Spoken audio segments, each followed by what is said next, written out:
जेव्हा आपण खूप गर्दीमध्ये असतो, गोंधळामध्ये असतो, एखाद्या कार्यक्रमामध्ये असतो, आजूबाजूला प्रचंड आवाज असतो, तेव्हा जर आपल्याला फोन आला तर आपण समोरच्याला म्हणतो तुझं मला काही ऐकू येत नाही, कारण आपल्याला तिथं शांततेची गरज असते. जर तुम्हाला काही ऐकायचं असेल, समजून घ्यायचं असेल, त्यासाठी शांततेची गरज आहे. जर तुम्हाला बाहेरचा आवाज ऐकण्यासाठी जर शांततेची गरज आहे, तर आतला आवाज ऐकण्यासाठी तर गहन शांततेची गरज आहे. आणि ज्याच्याकडे बोध जागृत नसतं त्याचं जीवन हे नशिबाने घडत असतं. पण तुमचं नशीब तुमच्या हातामध्ये तेव्हाच येणार जेव्हा तुमचा बोध जागृत होणार. ज्याचा बोध जागृत झाला त्याचं नशीब त्याचं गुलाम असतं. पण नशिबाला गुलाम करायचं असेल तर तुमच्यामधला बोध जागृत होणं गरजेचं आहे, ज्ञान जागृत होणं गरजेचं आहे. हे पंच ज्ञानेंद्रिय तुम्हाला इन्फॉर्मेशन देणार आहे, पण त्या इन्फॉर्मेशन मधून त्याच्या मदतीने तुम्हाला योग्य अनुमानापर्यंत पोहोचता आलं पाहिजे. दिसतं तसं नसतं म्हणून तर जग फसतं असं आपण म्हणतो, ऐकलं तसं नसतं आणि म्हणून तर जग त्या ठिकाणी काय करतं, गैरसमज करतं. तुम्हाला एखाद्या गोष्टीचा रिझल्ट आला म्हणजे तो चांगलाच आहे असं तुम्ही म्हणू शकत नाही. एखाद्या गाईला जेव्हा तुम्ही एखादं औषध देता आणि त्या औषधाने तिचं दूध वाढतं आणखी, म्हणजे ते औषध त्यासाठी चांगलंच आहे हे आपण सांगू शकत नाही. म्हणजे फक्त रिझल्ट जो आहे, परिणाम आहे, हा परिणाम तुम्हाला त्या गोष्टीविषयीचं सत्य जाणून घेण्यासाठी पुरेसा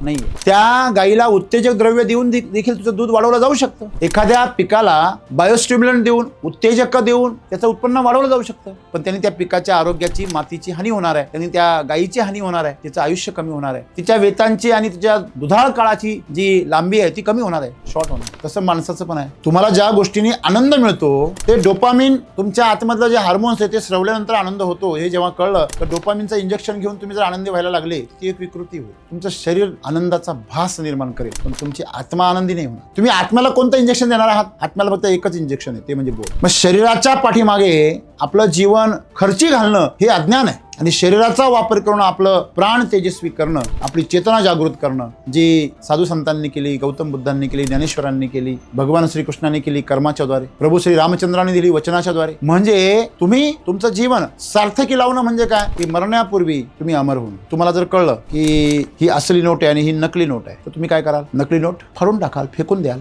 किंवा बँकेवाल्यांना सांगाल ही नकली नोट इथं आलेली आहे. बरोबर आहे ना? बोध पाहिजे ना तुम्हाला. तुम्ही ज्याच्यासाठी अट्टहास करता आहात तो आनंद तुम्हाला प्राप्त होणार आहे. गाडी, बंगला, नोकर, चाकर, प्रतिष्ठा, पद हे सगळं तुमच्या पाठीमागे सावलीसारखं येणार आहे. ते तुमच्यासाठी महत्वाचं नसणार आहे. तुमच्यासाठी महत्वाचं काय आहे? तुमच्या जीवनामधला आनंद महत्वाचा आहे. तो आनंद अगोदर आला पाहिजे. या वस्तू नंतर आल्या तरी चालते, पण या वस्तू जर अगोदर आल्या आणि आनंदच नाही आला तर त्या वस्तू बेकार आहे. याला बोध असेल. मी शरीर नाहीये, मी मनही नाहीये, मग मी कोण आहे? तर मी आतली चेतना आहे. हे माझं मला शोधायचं आहे. मी सांगितलं किंवा संतांनी सांगितलं म्हणून आपलं भागणार नाही. मी म्हटलो चला मी जेवण केलं, तुमचं पोट भरलं, चालेल का? नाही. तुम्हाला जेवावं लागेल. तुमचं अन्न तुम्हाला खावं लागेल, तेव्हाच तुमचं पोट भरणार. तुम्ही ग्लासमध्ये पाणी घेऊन स्वतः प्यावं लागेल, तेव्हा तुमची तहान भागणार आहे. तसं तुमचा आत्मा जो आहे तो तेव्हाच तृप्त होणार आहे जेव्हा तुम्ही त्याचा शोध घ्याल. स्वतःचा शोध त्यालाच म्हणतात ना, स्वतःचा शोध. स्वतःचा शोध, पहिला स्वतःचा शोध. मी ज्याला शरीर मानतो ते शरीर कसं आहे? निरोगी आहे, दष्टपुष्ट आहे, ते काही कामाच्या उपयोगाचं आहे का? त्याच्यामध्ये तेवढी क्षमता आहे का? माझं मन कसं आहे ज्याला मी म्हणतो ते मन सुसंस्कृत आहे, ते शुद्ध आहे, त्याच्यामध्ये कुठल्याही प्रकारचा ताणतणाव नाहीये. मग हा जो बोध आहे, हा बोध तुम्हाला जर जागृत करायचा असेल, जे महान लोकांचा झाला, त्यासाठी निशब्द व्हायचं.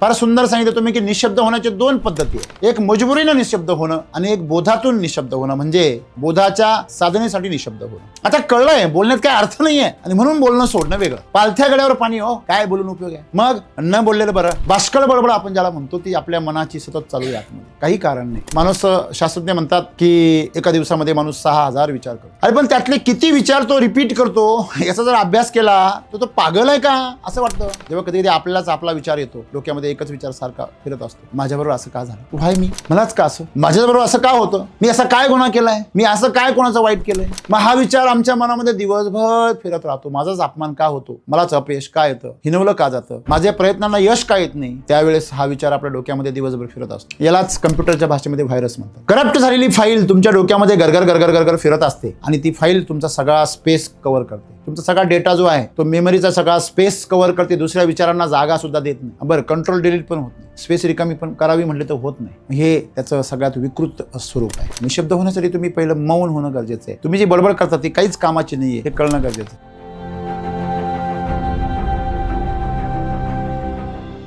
स्वतःच्या आत निशब्द होणे ही अवस्था साध्य करण्यासाठी स्वतःचा कोणता स्तर ओलांडायला हवा? आतील शांतता हवी असेल तर आपण चांगल्या प्रकारे विचार करू शकतो आणि जे काय आपण कृती करत असतो ते 100% झुकून देऊन करू शकतो. आपण जीवनामध्ये प्रवास करताना जे सूत्र वापरतो, एखादं गणित सोडवताना आपण सूत्र वापरतो, तसं जीवनाचं गणित सोडवताना देखील आपण काय वापरतो? म्हणजे वापरलं पाहिजे. आपण जसं सुविचार सांगतो लोकांना की गणिताच्या जंगलातून जाताना सूत्रांची कुऱ्हाड सोबत ठेवली पाहिजे, तसं जीवनाच्या प्रवासातून जाताना सूत्र आहे. पहिलं सूत्र काय आहे? मूर्ताकडून अमूर्ताकडे, ज्ञाताकडून अज्ञाताकडे. क रे कपाचा कप माहिती आहे म्हणून क जाऊ शकतो. क ही अमूर्त कल्पना आहे, पण कप ही एक मूर्त वस्तू आहे. तुम्ही मूर्त वस्तूला अनुभवून तुम्ही अमूर्त वस्तूची कल्पना करू शकता, बोध घेऊ शकता. तर मग तुमच्याकडे जर बाहेरची जर शांतता तुम्हाला जर अनुभवता आली, जी तुमच्या आता हातामध्ये आहे, मूर्त आहे. बाहेर शांत राहणं म्हणजे बडबड न करणं, गोंगाटामध्ये न राहणं, मौन धारण करणं. तुम्ही ही जर अनुभवली तर कदाचित तुम्हाला आंतरिक शांततेची मौनीची थोडासा अनुभव येऊ शकतो. मग जर पहिली पायरी बाहेरची शांतता आहे तर तुम्ही तयार आहात का त्यासाठी? साधू संत हिमालयात का बरं जातात? जंगलामध्ये तपश्चर्या का करतात?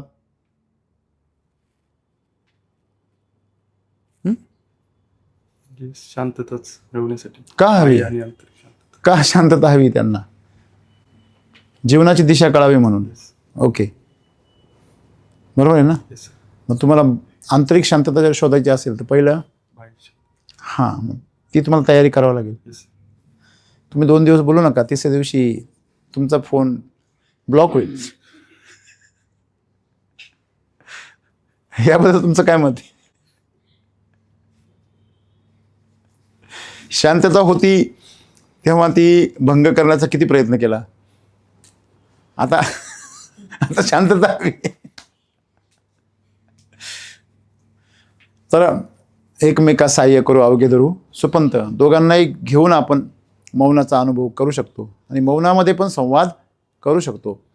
ही कला जर आपण शिकलो तर त्या अशांततेमधून सुद्धा शांतीचा एक नवा मार्ग सापडू शकतो. सद्गुरू नेमकं कोणत्या शांततेबद्दल बोलतायत? आणि शांतता कुठं बोलली? शांततेबद्दल काहीच बोलत नाही. निशब्दतेबद्दल बोलतायत. तुम्ही शांती त्यांची पकडली. निशब्दतेबद्दल बोलतायत कारण की आपण म्हणजे जे पण अनुभवलंय तर ते अज्ञानात निशब्द होणं एवढंच अनुभवलंय. त्याच्या पलीकडे काय असं आहे ते बोलतायत सद्गुरू त्याच्याबद्दल. म्हणजे अज्ञानातून जी निशब्दता येते, जे मौन येतं की बोलण्यासारखं काही नाही किंवा बोलू शकत नाही, बोलण्यासाठी असमर्थ आहे, अशा वेळेस जी शांतता येते किंवा निशब्दता येते ती मजबुरी आहे. बरोबर आहे? बरोबर. तो स्वाभिमान नाही आहे किंवा तो आनंद नाही आहे. मग ते मजबुरीमधली जी शांतता आहे तो पण तणाव आहे. तणावातली शांतता नको किंवा वादळापूर्वीची शांतता नको. जेव्हा मजबुरीने शांतता येते ती तणावापूर्वीची शांतता असते, वादळापूर्वीची असते. मग अशा प्रकारे आपल्याला निशब्द जर व्हायचं आहे तर ते कशा प्रकारे झालं पाहिजे? आज जर बघायला गेलं तर सगळा मोठा चॅलेंज तर हाच आहे. कारण माणूस बाहेरची शांतता ठेवू शकतोय बोलणं बंद करून, पण आतमधली शांतता टिकवून ठेवणं सोपं नाही सर. म्हणजे आपण जर ठरवलं की आता बोलायचं नाहीये तर आपण बाहेरून शांत राहू शकतोय, पण आतमध्ये आपल्याला हे बोलावं लागतं की मला काहीच बोलायचं नाहीये. क्या बात आहे. तर एवढं सोपं नाहीये सर ते. तर ती शांतता आतमध्ये निशब्द राहून स्वतःला शांत ठेवून आपण बाहेरून त्या गोष्टी संभव करू शकतोय. आतापर्यंत त्या केल्या पण आहे बऱ्याचशा प्रमाणात, त्यातनं आपल्याला मार्ग पण मिळतात पण त्या सांसारिक गोष्टींमध्ये. पण जर आपल्याला आतमध्ये सतत शांत राहून निशब्द राहून जर स्वतःला प्रगतीच्या दिशेने न्यायचे तर त्यासाठी काय केलं पाहिजे. आणि पुढे सद्गुरू असं सांगतायत की जीवनात त्यातनं तुम्हाला जीवनाचा बोध अशा प्रकारे कळेल की त्याची आपण कल्पना पण करू शकत नाही. तर आपण बाह्य जीवनातली जी शांतता किंवा त्यातनं जी प्रगती साधतो ती आपण अनुभवतो, पण सद्गुरू असं कुठल्या बोधाबद्दल बोलताय की ज्याची गहनता आपल्याला वेगळ्या प्रकारे जाणवेल? मित्र हो, फार सुंदर असा संदेश आज सद्गुरू आपल्याला देत आहे की ज्या गोष्टीसाठी आपण प्रत्येकजण लहानपणापासून अगदी म्हातारपणापर्यंत मरेपर्यंत आपण शिकत असतो, त्या शिकण्यामधून आपल्याला आपला विकास साधायचा आहे आणि तो विकास साधण्यासाठी आपण सतत आपला बोध जो आहे तो विकसित करत असतो. ज्याचा बोध उच्च स्तरावर गेलेला आहे तो ज्ञानी आपण त्याला असं म्हणतो. ज्याच्याजवळ ज्ञानाची एक उच्च पातळी आहे, त्याचा बोध हा सामान्य माणसांपेक्षा जास्त विकसित झालेला असतो. लोकांना जे अनुभव घेतल्यानंतर कळतं हे त्याला नुसतं पाहिल्यानंतर कळतं. बोध स्तर काय असतो बोधाचा? सर्व पशु पक्षी प्राणी कीटक हे आपल्या जीवनाविषयी अतिशय जागरूक असतात. ते विषारी पदार्थाला, विषारी गोष्टींना कधी स्पर्शच करत नाही. जर तुम्ही एखाद्या शेतामध्ये कीटकनाशक फवारलं तर त्याच्यापासून 2-3 किलोमीटर लांब जाते मधमाशी, स्वतःहून जाते. तिला हा बोध कुठून प्राप्त झाला?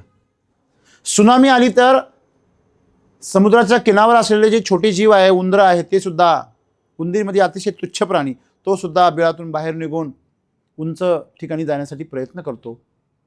मग ह्या प्राण्यांना एवढा बोध कुठून येतो? पाऊस पडणार आहे चातक पक्षाला कसं कळतं?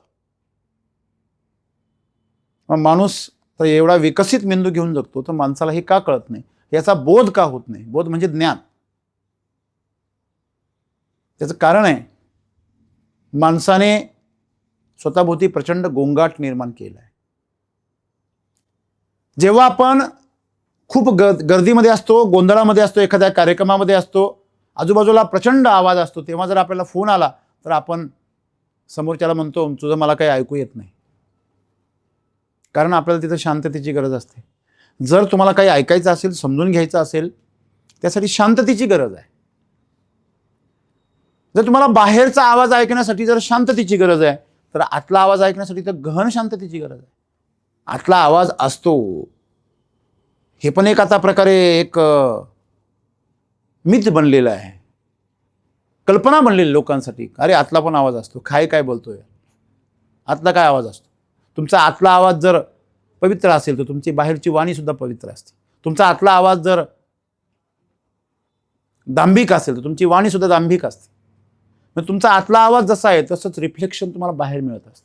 दिवा जर लाल रंगाचा आहे, प्रकाश लाल रंगाचा देणार आहे. मग सद्गुरू आम्हाला आज सांगताय की हे जे काही मौन आहे, निशब्द होणं म्हणजे मौन होणं, हे निशब्द होणं तुमच्या बोधासाठी फार महत्त्वाचं आहे. मग बोध का महत्त्वाचा आहे? की आम्हाला जीवनामध्ये विकास साधायचा आहे, आमची प्रगती साधायची, आम्ही योग्य निर्णय घेता आला पाहिजे. आम्हाला प्रत्येक क्षणाला आम्हाला एक निर्णय घ्यायचा असतो. आमच्यासमोर दुविधा असते, हे करावं की ते करावं. त्यावेळेस तुमच्याकडे जर बोध जागरूक नसेल तर तुम्ही तो निर्णय चुकीचा घेण्याची शक्यता खूप दाट आहे. लहान मुलाला तुम्ही जर एखादा निर्णय घेण्याची संधी दिली तर ते चुकीचाच निर्णय घेणार आहे. तुम्ही जेव्हा कॉलेजला जाता तेव्हा कुठल्या फॅकल्टीमध्ये मी गेलं पाहिजे, कुठल्या क्षेत्रामध्ये गेलं पाहिजे, याच्याविषयी निर्णय घेताना कायम संभ्रम असतो. नोकरी पकडताना कुठली नोकरी मी केली पाहिजे, व्यवसाय कुठला केला पाहिजे, शेतीमध्ये कुठलं पीक लावलं पाहिजे, अशा सर्व गोष्टी जीवनामध्ये. जीवनसाथी निवडताना मी कसा निवडला पाहिजे, कुठे हा म्हटलं पाहिजे, छोट्या छोट्या गोष्टी आहे, कुठला आहार घेतला पाहिजे, कसं बसलं पाहिजे, कसं उठलं पाहिजे, ह्या छोट्या छोट्या गोष्टींचा निर्णयसुद्धा बोधामधूनच निर्माण होतो.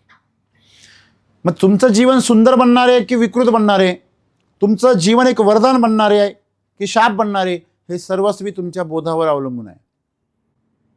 आणि ज्याच्याकडे बोध जागृत नसतं त्याचं जीवन हे नशिबाने घडत असतं. मग तुमचं नशीब तुमच्या हातामध्ये तेव्हाच येणार आहे जेव्हा तुमचा बोध जागृत होणार आहे. ज्याचा बोध जागृत झाला त्याचं नशीब त्याचं गुलाम असतं. पण नशिबाला गुलाम करायचं असेल तर तुमच्यामधला बोध जागृत होणं गरजेचं आहे, ज्ञान जागृत होणं गरजेचं आहे. हे पंचज्ञानेंद्रिय तुम्हाला इन्फॉर्मेशन देणार आहे, पण त्या इन्फॉर्मेशनमधून त्याच्या मदतीने तुम्हाला योग्य अनुमानापर्यंत पोहोचता आलं पाहिजे. दिसतं तसं नसतं म्हणून तर जग फसतं असं आपण म्हणतो. ऐकलं तसं नसतं आणि म्हणून तर जग त्या ठिकाणी काय करतं, गैरसमज करतं. तुम्हाला एखाद्या गोष्टीचा रिझल्ट आला म्हणजे तो चांगलाच आहे असं तुम्ही म्हणू शकत नाही.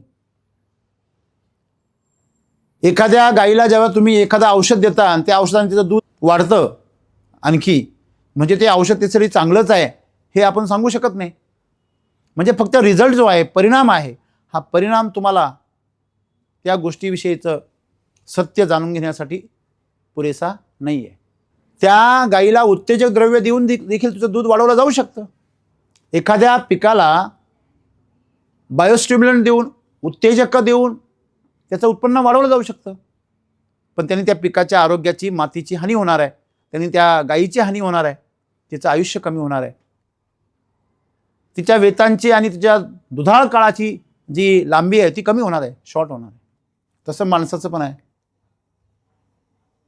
तुम्हाला ज्या गोष्टीने आनंद मिळतो ते डोपामिन, तुमच्या आतमधलं जे हार्मोन्स आहे ते स्रवल्यानंतर आनंद होतो हे जेव्हा कळलं तर डोपामिनचं इंजेक्शन घेऊन तुम्ही जर आनंदी व्हायला लागले तर ती एक विकृती होईल. तुमचं शरीर आनंदाचा भास निर्माण करेल पण तुमची आत्मा आनंदी नाही होणार. तुम्ही आत्म्याला कोणतं इंजेक्शन देणार आहात? आत्म्याला फक्त एकच इंजेक्शन आहे, ते म्हणजे बोध. आत्मा सत्याने चालतो आणि हे शरीर हे असत्य, स्वतःच असत्य आहे. शरीर हे स्वतःच असत्य आहे. ते काल नव्हतं, आज आहे, उद्या नसणार आहे. पण तुमचं जे प्राण आहेत ते पूर्वी होते, प्रवेश करण्यापूर्वी होते, आता आतमध्ये आहेत आणि ते सोडून पण जाणार आहे एक दिवस. मग ते प्राण जे आहे ते आनंदी होणं गरजेचं आहे. पण आपण शरीराला आनंदी करण्याचा प्रयत्न करतो आणि शरीर कधीच आनंदी होत नाही. ते सुखी होतं काही काळासाठी आणि परत दुःखी होतं. मग शरीराच्या पाठीमागे आपलं जीवन खर्ची घालणं हे अज्ञान आहे आणि शरीराचा वापर करून आपलं प्राण तेजस्वी करणं, आपली चेतना जागृत करणं, जी साधू संतांनी केली, गौतम बुद्धांनी केली, ज्ञानेश्वरांनी केली, भगवान श्रीकृष्णाने केली कर्माच्या द्वारे, प्रभू श्री रामचंद्रांनी दिली वचनाच्या द्वारे. म्हणजे तुम्ही तुमचं जीवन सार्थकी लावणं म्हणजे काय की मरण्यापूर्वी तुम्ही अमर होणं. तुम्हाला जर कळलं की ही असली नोट आहे आणि ही नकली नोट आहे तर तुम्ही काय कराल? नकली नोट फाडून टाकाल, फेकून द्याल किंवा बँकेवाल्यांना सांगाल ही नकली नोट इथं आलेली आहे. बरोबर आहे ना? बोध पाहिजे ना तुम्हाला. तुम्ही ज्याच्यासाठी अट्टहास करता आहात तो आनंद तुम्हाला प्राप्त होणार आहे. गाडी, बंगला, नोकर, चाकर, प्रतिष्ठा, पद हे सगळं तुमच्या पाठीमागे सावलीसारखं येणार आहे. ते तुमच्यासाठी महत्त्वाचं नसणार आहे. तुमच्यासाठी महत्त्वाचं काय आहे? तुमच्या जीवनामधला आनंद महत्त्वाचा आहे. मग तो आनंद अगोदर आला पाहिजे. या वस्तू नंतर आल्या तरी चालतील, पण ह्या वस्तू जर अगोदर आल्या आणि आनंदच नाही आला तर त्या वस्तू बेकार आहे. याला बोध असं म्हणतात. मी शरीर नाही आहे, मी मनही नाही आहे, मग मी कोण आहे? तर मी आतली चेतना आहे. हे माझं मला शोधायचं आहे. मी सांगितलं किंवा संतांनी सांगितलं म्हणून आपलं भागणार नाही. मी म्हटलो चला मी जेवण केलं, तुमचं पोट भरलं, चालेल का? नाही, तुम्हाला जेवावं लागेल. तुमचं अन्न तुम्हाला खावं लागेल तेव्हाच तुमचं पोट भरणार आहे. तुम्ही ग्लासमध्ये पाणी घेऊन स्वतः प्यावं लागेल तेव्हा तुमची तहान भागणार आहे. तसं तुमचा आत्मा जो आहे तो तेव्हाच तृप्त होणार आहे जेव्हा तुम्ही त्याचा शोध घ्याल. स्वतःचा शोध त्यालाच म्हणतात ना, स्वतःचा शोध. स्वतःचा शोध पहिला स्वतःचा शोध. मी ज्याला शरीर मानतो ते शरीर कसं आहे? निरोगी आहे, दष्टपुष्ट आहे, ते काही कामाच्या उपयोगाचं आहे का? त्याच्यामध्ये तेवढी क्षमता आहे का? माझं मन कसं आहे ज्याला मी म्हणतो ते मन सुसंस्कृत आहे, ते शुद्ध आहे, त्याच्यामध्ये कुठल्याही प्रकारचा ताणतणाव नाही आहे. मग हा जो बोध आहे हा बोध तुम्हाला जर जागृत करायचा असेल, जे महान लोकांचा झाला त्यासाठी निशब्द व्हायचं आहे. फार सुंदर सांगितलं तुम्ही की निशब्द होण्याच्या दोन पद्धती आहे.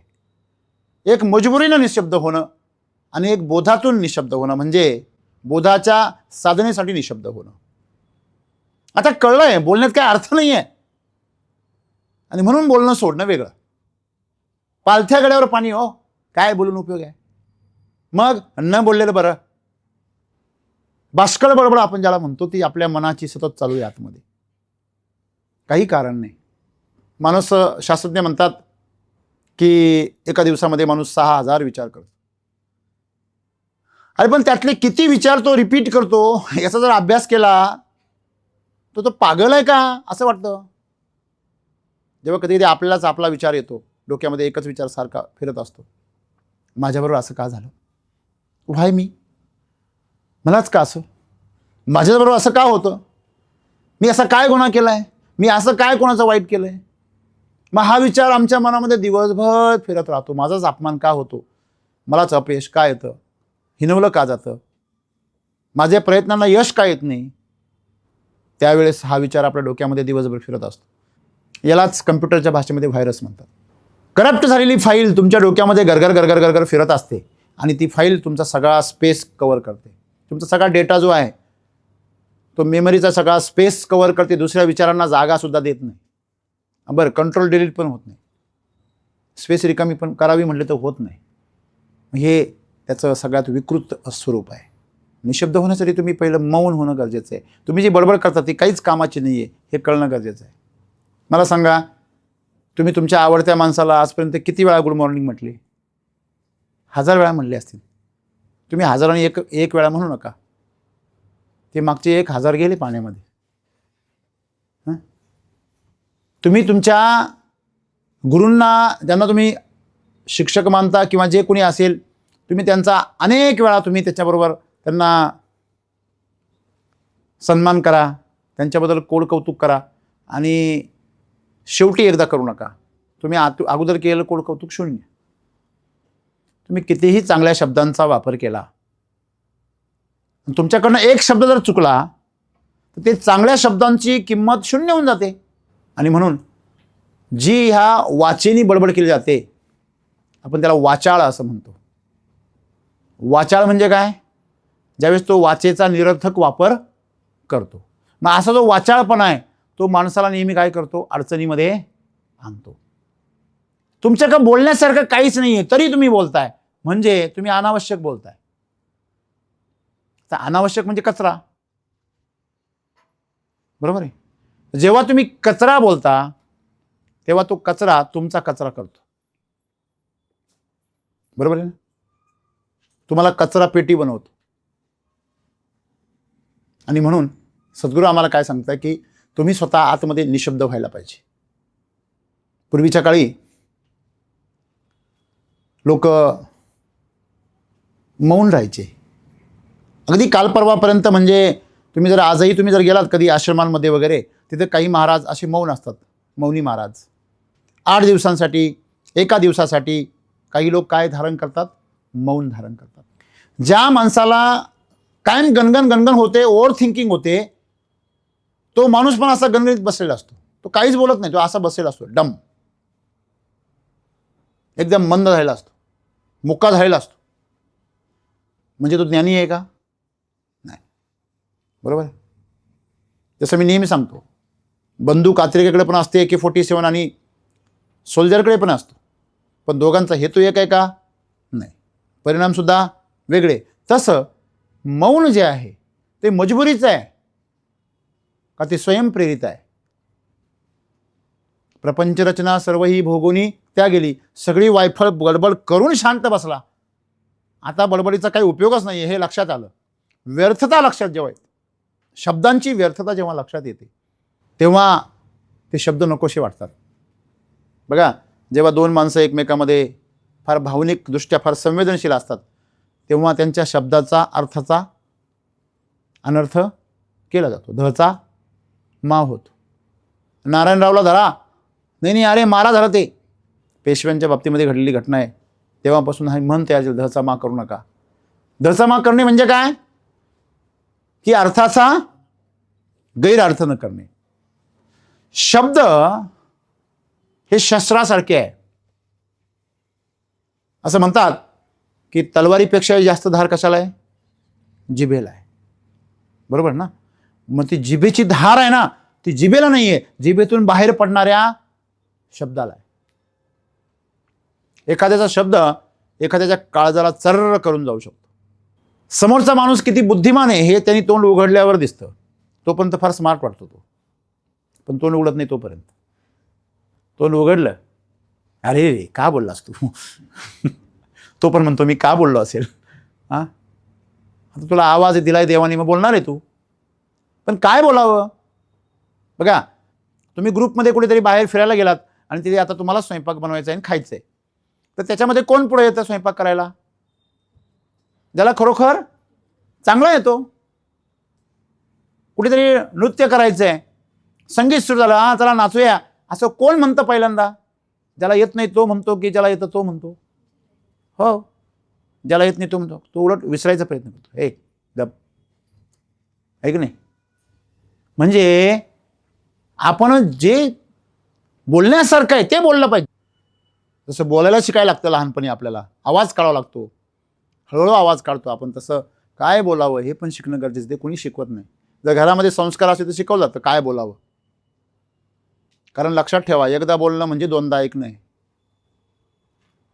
एकदा बोलणं म्हणजे दोनदा ऐकणं आहे. आणि ऐकतो ना तेच आपण बोलतो, मग या चक्रामध्ये सापडणार तुम्ही एका. जे नको ते जर बोलले तर नको ते दोनदा ऐकावं लागेल. नको ते दोनदा ऐकलं की तेच तोंडातून बाहेर निघणार आहे.